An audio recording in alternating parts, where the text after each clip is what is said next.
Okay. Good evening. It's been a long time since I'm back because I got busy with a newfound job.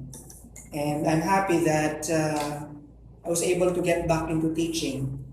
But nonetheless, I miss being here and all the discussion. But the role of being a teacher again is a bit taxing because I need to do a lot of research.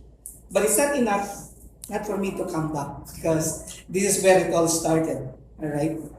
So today my topic is about the law of attraction, but it's not only about the law of attraction. It's going beyond. I guess all of you here have an idea of what the law of attraction is. No? Si Nori na-discuss na yata yan. And may I just see a show of hands kung sino ang familiar sa tinatawag na law of attraction. Okay.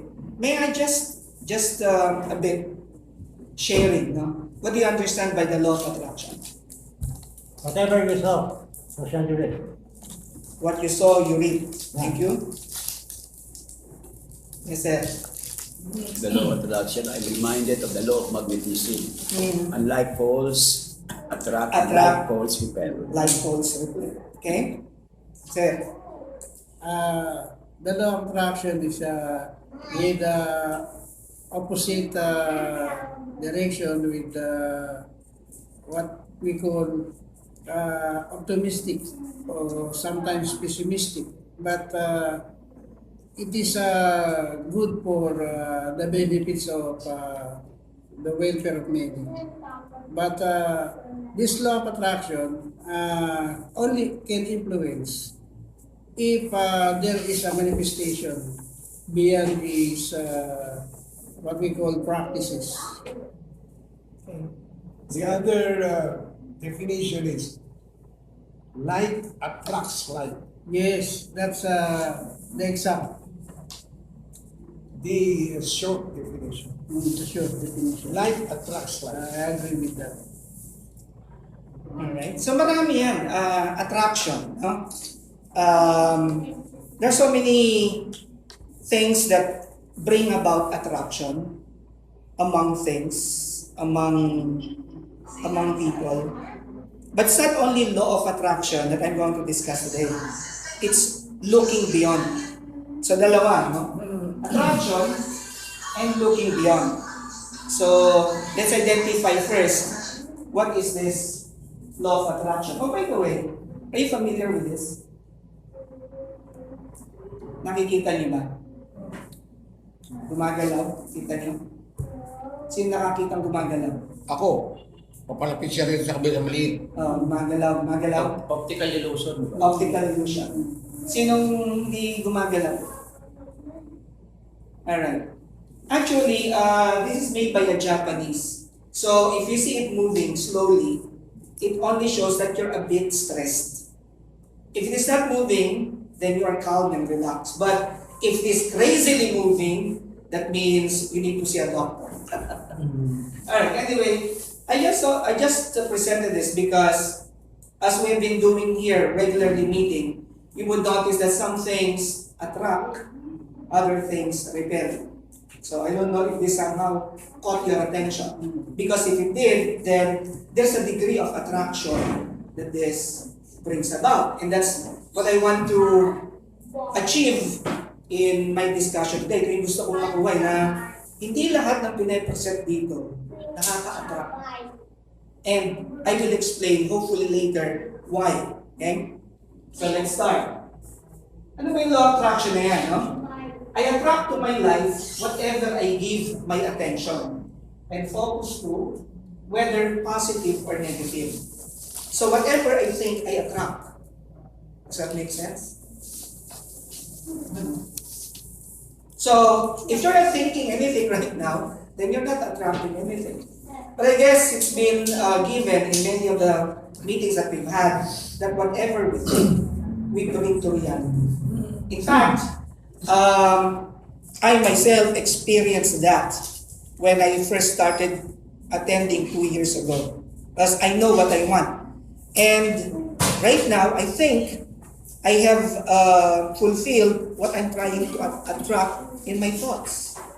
Ayan, no? So, definition, the attractive magnetic power of the universe that draws similar energies together. So, mukhang ito na yung pinag-uusapan natin dito na minsan sinasabi natin esoteric. Because it's beyond science. Measuring this kind of attraction is a bit difficult, even with the advent of quantum mechanics. Ilang beses ko nang binasa, pinanood, di-research yung quantum mechanics na yan. Marami na akong nakuha, pero ang hirap pa rin intindihin. But then, to simplify, which is actually what I'm trying to do right now, there is something in the universe that draws similar energies together. Again, when I discuss, I pick on keywords to simplify. The keyword here is energy. Similar energy. May energy ba ang tao? May energy ka ba? Diba, meron tayong tawag na potential and kinetic energy. So, meron ding theory ng relativity that nothing will be in constant motion and nothing would be in constant stillness. Ano yun? Diba? Hindi pwedeng galaw lang ng galaw, hindi naman pwedeng gano'n. So, isa mahirap intindihan. But one thing is certain, if you don't have that energy, you will not be able to move. But then again, life is energy, diba? Butter cannot be created nor destroyed. If that is the case, then we have an energy within ourselves. But what is this energy for? Have you ever thought about it? Buhay ka, pero excited ka ba? Saan ka dinadala ng energy mo? Is this power that I'm talking about, which I partly discussed before. So, it brings to a point something that I've been emphasizing. If in the law of magnetism, like poles repel, in the world of man, I think it's the opposite. Similarities unite. Differences divide. You agree? Bawa, pag nagkakilala, ano mo nagkatuloy, tika saan ka? Hinahanap yung pagkakapareho. Diba? At pag nagkapareho kayo, there's a chance that you could have a better relationship. Yun ang hinahanap natin eh. Now, let's have more of this. Can we be united? Hindus, Christians, Muslims, they're different. So, in what way can they be similar? Is there something among their beliefs that could unite them together? Yes. Good. Because others don't see that. Even here in the Theosophical Society, I often observe that, na sabi nga eh, pag ikaw meron ka ng pinaniniwalaan, ng pinaninindigan, mahirap nang baguhin yun. No? And I'm not here, I don't intend to discuss that. But hopefully, what I intend to do right now is to get you into an insight of where we are. Kasama na rin ako. So let's have more or less a brief introduction to, mahilig tayo sa esoteric, dati tinawag itong The Secret. Sino nakapanood na? Nung The Secret. Saka yung book, The Secret. You're probably sitting there wondering, what is the secret? I'll tell you what I think I understand. We all work with one infinite power. We all guide ourselves by exactly the same laws. The natural laws of the universe are so precise that we don't even have any difficulty building spaceships. We send into the night, and we can time the landing with a precision of a fraction of a second. I don't care if you're an Indian, if you're in Australia, New Zealand, Stockholm, or London, or one power, one law. It's attraction. The secret is the law of attraction. Everything that's coming into your life, you are attracting into your life. And it's attracted to you by virtue of the images you're holding in your mind. It's what you're thinking. You see, whatever is going on in your mind, you're attracting to you. Now, wise people have always known that. You can go right back to the ancient Babylonians. They've always known this. It's a small select group of people. Why do you think that 1% of the population earns around 96% of all the money that's being earned? Do you think that's an accident? It's no accident. It's designed that way. They understand something. They understand the secret. And you are being introduced to the secret. The simplest way for me to look at the law of attraction is if I think of myself as a magnet, and I know that a magnet will attract it. Very basically, the law of attraction says that like attracts like, but we're really talking at a level of thought. Our job as humans is to hold on to the thoughts of our Lord, make it absolutely clear in our minds what we want. And from that, we start to invoke one of the greatest laws in the universe, and that's the law of attraction. You become what you think about most, but you also attract what you think about most. If you see it in here, you're going to hold it here. And that principle can be summed up in 3 simple words. Thoughts become things. What most people don't understand is a thought has a frequency. Every thought has a frequency. We can measure a thought. And so if you're thinking that thought over and over and over again, or if you're imagining in your mind, okay, having that brand new car, having the money that you need, filling that cup, and finding your soulmate, if you imagine what that looks like, you're emitting that frequency on a consistent basis. Thoughts are sending out that negative.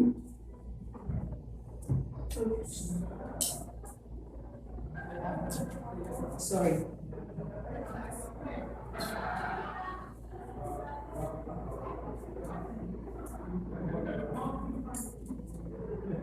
Has a frequency. Every thought has a frequency. We can measure a thought. And so if you're thinking that thought over and over and over again, or if you're imagining in your mind, okay, having that brand new car, having the money that you need, filling that cup, and finding your soulmate, if you imagine what that looks like, you're emitting that frequency on a consistent basis. Thoughts are sending out that magnetic signal that is drawing the parallel back to you. See yourself living in abundance, and you will attract it. It always works. It works every time with every person. Here's the problem. Most people are thinking about what they don't want, and they're wondering why it shows up over and over and over again. The law of attraction doesn't care whether you perceive something to be good or bad, or whether you don't want it or whether you do want it. It's responding to your thoughts. So if you're sitting there looking at a mountain of debt, feeling terrible about it, that's the signal you're putting out to the universe. Like, wow, I feel really bad because of all this debt I've got. You're just affirming it to yourself. You feel it on every level of your being. That's what you're going to get more of. The law of attraction is really obedient. When you think of the things that you want and you focus on with all of your attention, the law of attraction will give you what you want every time. When you focus on the things that you don't want, I don't want to be late, I don't want to be late, you really are calling that into existence. The law of attraction doesn't hear you don't want it, and so it's going to show up over and over and over again. The law of attraction is not biased to the wants and no. It manifests the things that you think. The law of attraction is always working. Whether you believe it or understand it or not, it's always working. It's working as much as you think. Anytime your thoughts are flowing, the law of attraction is operational. When you're thinking about past, present, or the future, the law of attraction is working. It's an ongoing process. You don't press pause, you don't press stop. It is forever in action. That's your thoughts.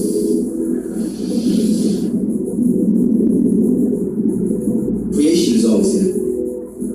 Every time an thought or a prolonged, chronic way of thinking, in the creation process, something's going to manifest out of those thoughts. Law of attraction says, we'll give you whatever it is you say and focus on it. So if you're complaining about how bad it is, then you're creating this warmth of how bad it is.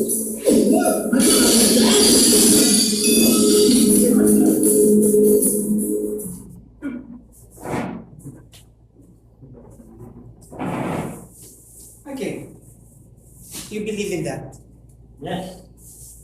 If you believe in that, therefore, you should be able to get what you want. Question is, do you know what you want? Yes. Would you share? It's private. It's private. So, it's just a matter of focusing my attention, energy, and focus on what I want. It should be easy to get it, right? Tama ba? So I can't help you with that at the moment. Kung okay yan, ibig sabihin, lahat ng energy ko, ifo-focus ko lang sa gusto ko, makukuha ko yun. Agree? Yes. Serious? Agree. Ibig sabihin, nakuha na niya yung gusto niya. Bawa, may gustong-gusto kang ma-achieve. Kotse, bahay, lupa, love. Yeah. Kaya ba natin gamitin yung law of attraction? Yes. Yes. Pati may girlfriend ka na. Not yet. Alright. Kasi, not exactly. Not exactly. Why? Because most of our energy and attention is eaten up and divided into so many things and concerns. This is where I come in. The law of attraction is there, but on my own figuring it out, na-realize ko, hindi siya ganoon kadali. Ano ba ito? Kanina pa ito maingon eh. Alright. So, ano yun? Ano yung many things and concerns? I'll sum it up in one word. Habits. As a child, you have been trained to do some things the way your parents want you to do it. So you have your sleeping habits, you have your eating habits, you have a lot of habits. And the nature of habits is such that it's already automatic, unconscious. Marami na tayong ugali. Kahit da araw pag-ibig, sabi dun sa isang kanta eh. Sabi niya, loving you is just an old habit. And old habits are hard to break. So right now, if this is fulfilled, how about the rest?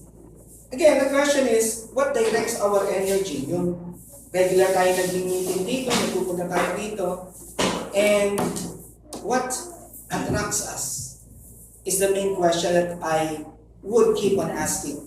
What brought you here? Is it out of habit or out of choice? And if it is out of choice, what is it that you were expecting to get out of this particular talk? Our actions actually depend on where it is coming from. And most psychologists would say that most of the time, we may not even know what brings us to action. Minsan di natin alam. Bakit? Have any idea?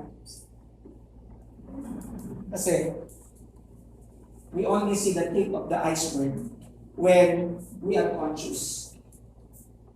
Most of the time, we don't know what is below the tip of the iceberg. When we have our beliefs, our values, our identity, our programming, as perhaps computer whiz would say, no? Lahat na yan nakaprogram. In psychology, we call this conditioned response. Kung meron tayong reflex action, meron tayong conditioned response. Diba? Certain things that we see, somehow we make up respond that way. Parang, sabi nga may tanong nga si Marvin kanina, sabi niya, bakit gano'n, no? Kasama ba sa law of attraction yung hindi mo naman kilala pero pag nakita mo, naiinis ka na. Hindi mo naman kilala pero pag nakikita mo, tuwan-tuwa ka. Diba? Nararanasan natin yun. Or, meron mga bagay na hindi mo maintindihan, pag narinig mo, apektado ka.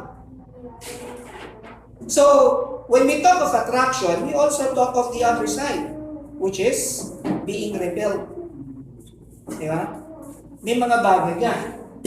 And all of these things actually play a part in trying to achieve what we want, our direction.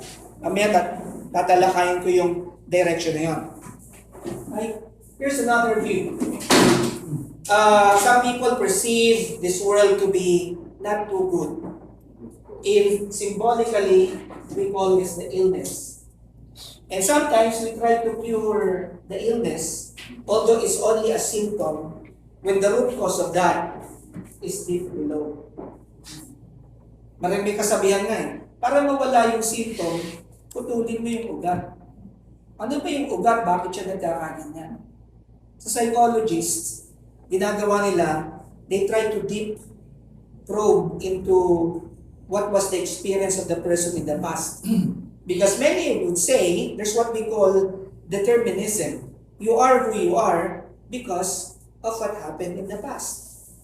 And you may not know, you may be convinced, I have the truth, I have achieved what I want, and I'm contented. Ako, nandun na ako eh. Nakuha ko na, sabi ko. And I'm contented. Sabi ni Aristotle, man has a nature. Diba? And if we live in accordance with that nature, that is good. And we divide this into, yung Pinoy Henry, you classify things so that you could easily identify. And he classified, philosophers classified everything into 4 types. Yung mineral, which is a substance. Yung plant, which is, can you guess? What's the difference between a mineral and a plant? Living thing. Okay, living substance. How about an animal and a plant? Rational. Rational, animal. Mind's rational. Instinct. Instinct, sentient. So, pag itong table, pinalo ko at nasaktan, ay hindi na siya, hindi siya table. It is not in accordance with its nature. Okay? Now, how about man? Yan ang sinasabi natin. Highest daw. Pero sa totoo lang, in the science of biology, ano ang tao? Sa animal. Animal. Sa Tagalog, hayop. So, Frank, ang tao ay hayop. Ako, hayop ka din. Meron tayong pagka-hayop which directs us to live in accordance with our animal nature. But we also have that rationality. In recent times, this being rational, which was coined by philosophers a long time ago, is now changed into something different. Psychologists would call this consciousness. Man is different from instinctual animals because man is a conscious being. He is aware he is going to die. He is aware that he has feelings. Yung pusa akong alaga, sa umaga, mga 3 weeks or 1 month ago, kita ko dumudugo yung isang mata.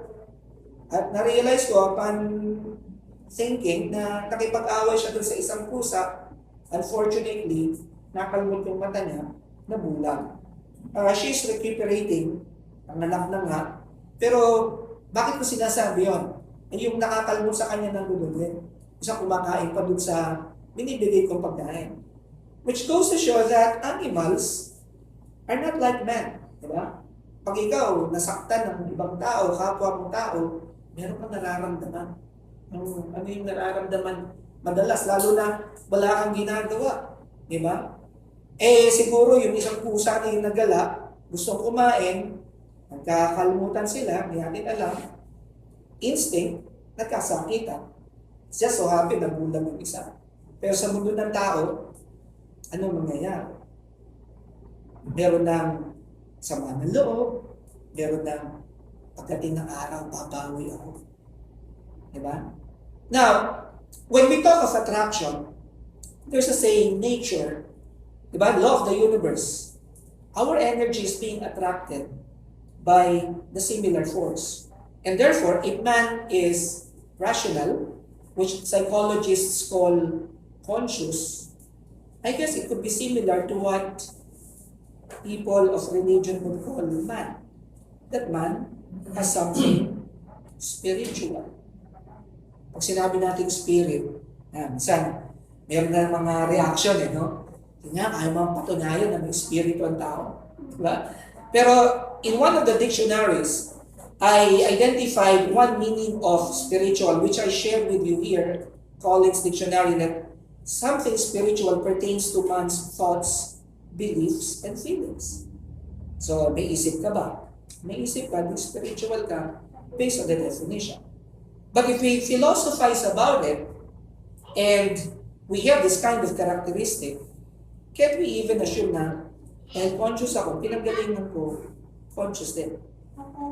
So, kasi, what are the things that are significant in our world or life? The things that are significant in our lives are the ones that attract us. Think about it. Ano yung mga bagay na? Kasi hindi ka pupunta rito, hindi ka na-attract. There's something here that brought you. What is that? That must be significant. Otherwise, you would be somewhere else. Or maybe part of your habit. But then again, your habit was formed a long time ago. Let's bring that to consciousness. Anyone? Participation. Knowledge. Knowledge. What is it that brings you and directs you, that attracts you? Ano yun? Curiosity. Curiosity. Challenge. Challenge.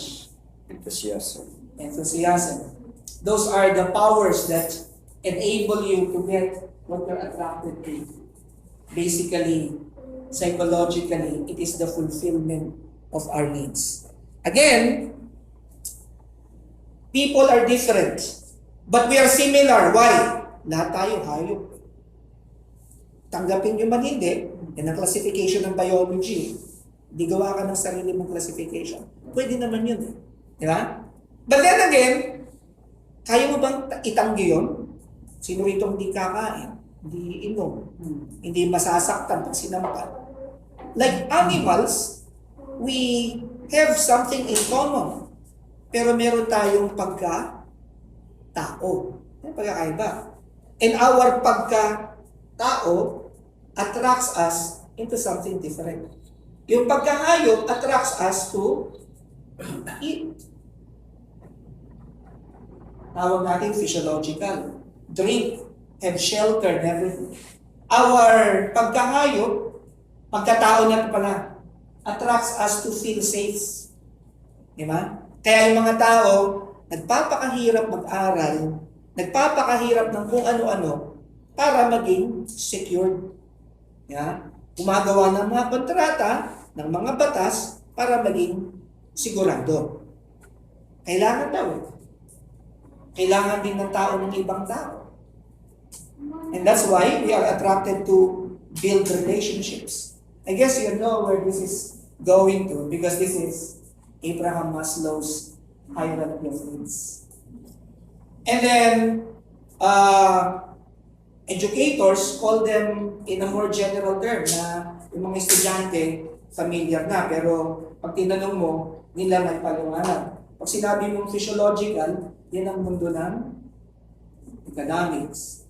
Pag sinabi mong security, yan ang mundo ng political. Pag sinabi mong love, yan ang social, sometimes we call it socio-cultural. Pag sinabi mong esteem, ayan na yung personal. Tumataas, di ba? From broad to more specific. E pag tumaas pa, self-actualization. It's for me more of a transition period from personal to spiritual. So, when I talk about attraction, where are we attracted? Ito. Tanggapin man o hindi, makipagdebate ka man o hindi mo may tatanggi na ito nakaka-attract.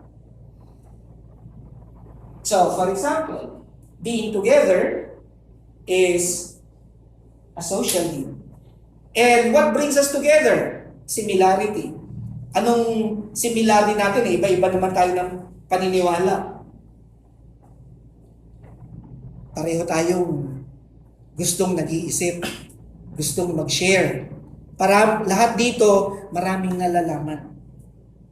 At maraming may paninindigan. At gustong i-test at i-share yung mga paninindigan natin. Kahit iba-iba yung karakteristik natin, pare-pareho. And that brings us together. But when I say, look beyond, since we have differences here in this realm, we have to look beyond this one so we can attain transcendence. About 3 or 4 weeks ago, I guess, I can't remember, I attended, minute ko si Marty kasi meron kaming personal na transaction. Tapos, meron akong iniisip, yung Star of David, yung triangle, yung pyramid, na may 3 aspect ang tao. Tapos iniisip ko, kasi, di ba, directed tayo pataas. No? Yung Star of David, pag pinagdikit mo yung pyramid, it's a 3-dimensional figure na will bring about something. And then I research on it, nakita ko doon, sabi ko, parang meron pa akong pwedeng dapat malaman, no? Because in my researches, ito sineshare ko lang, wala pa akong masyadong nalalaman, geometric figures have some energy and some degree of reality. And certain sounds can bring about certain shapes. So, maybe, there is something in this pyramid. Maybe. Lalo na yung tinatawag natin energy. I remember a long time ago, I encountered information, maybe on television, that the pyramids of Egypt and the pyramids in South America are aligned to the north. Kahit magkalayo sila. Parang esoteric. Ano kaya ang meron? And when we talk of north and south, we're talking of magnets. We're talking of gravity. We're talking of attraction. Pero pag tinignan mo naman yung magnet, kahit putul-putulin na yan, laging dalawa yan, north and south. So, anyway, that's beyond me.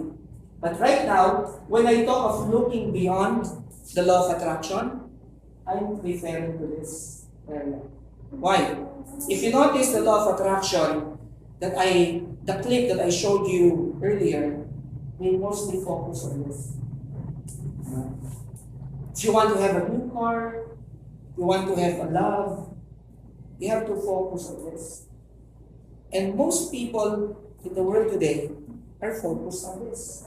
Dito sila sanay. And that's the challenge here, as I will show later in the rest of my talk. Okay? So, I attract to my life whatever I gave my attention, energy, and focus to, whether positive or negative. Question, what attracts you? Meron pa ba? Ako magsi-62 na ngayon. But still, what attracts me is a situation where I can share. Kaya nandito ako ngayon. Kasi, not because I don't want to, but because I get energy. Nangihina na ako yung pag-isip ko sa umaga.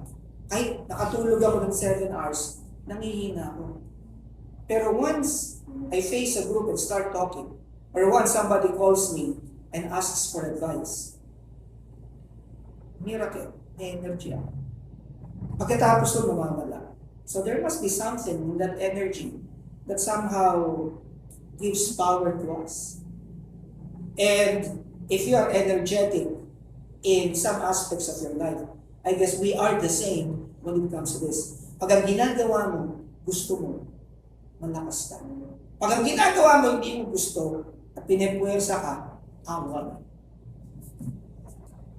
Mat-attracts you.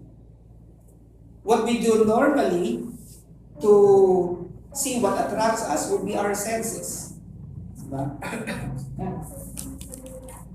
Of all the 5 senses, which one do we use the most? Nice. Diba? Pero yung mga ibang hayop, ano ginagamit nila? So, mga pusa, di ba? Mga aso. Yung iba, gumagamit ba nito? Gusto ko ba to? Kumakain. Tinentis man. Hinidira-dira ang taas. How about this one?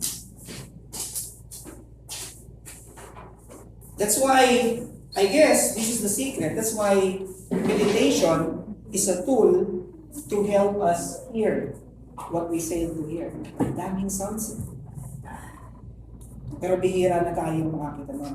But then again, if these are the things that help us understand what attracts us, the sound, what kind of sound attracts us? I'm teaching arts and humanities and I differentiated music and noise. How about rock? Music ba yun or noise? Si Marty, pagka nakarinig yun ng malalakas, noise na yun. Nag-video kami sa bahay.